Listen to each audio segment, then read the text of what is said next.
Let me first position it in the contradiction of the concept that we face today in society, and then position it in the civic outworking of it.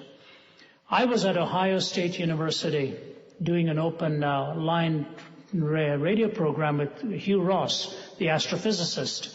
And a woman phoned rather angrily, and let me pause and say, I understand why they feel this way, because I have been on other ends of the position where if people did not understand me, that sense of pent-up frustration, and I know why she was upset. The only thing is, none of us had ever mentioned the issue. She brought up the abortion issue, and she said, all you Christians are about is that hidden agenda, and you're just using all of this in order to accomplish that.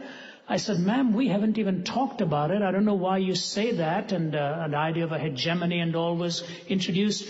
I said, you have just brought in a subject matter that is not even being addressed in the open forums, because to me that's as serious as it is. It's a symptomatic issue of the ideas that we live with.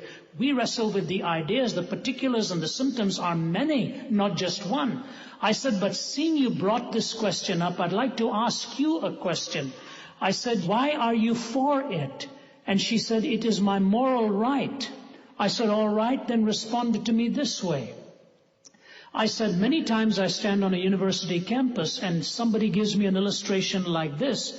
A plane is in midair, suddenly it crashes, seemingly for no reason, it explodes, and strangely 10 people live, 70 people die.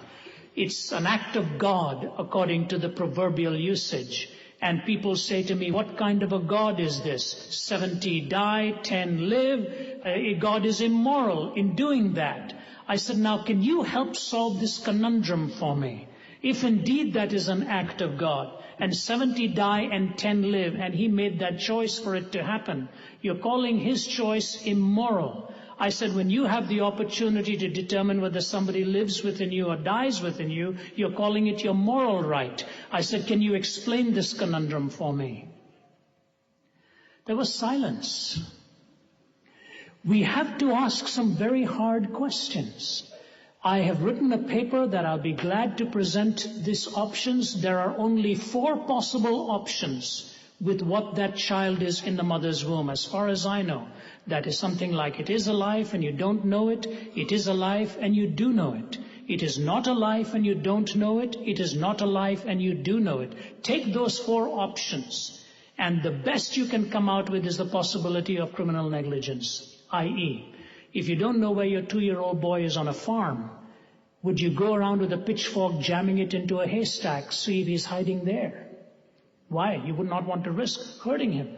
Now, having said that, the hardest thing for the Christian, and for me, I speak now personally, to me it's a very treasured thing that this life is so sacred and so vulnerable. It is not the mother's life, it is not the father's life. Geneticists tell you that.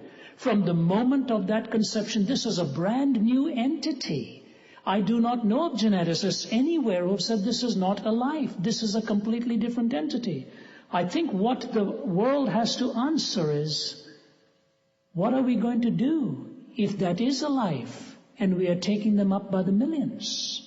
What are we going to do if that is indeed a life and we are destroying them by the millions? Now, somebody can then turn around and say, Ravi, this is a pluralistic society. You have no right to impose your ethic upon me.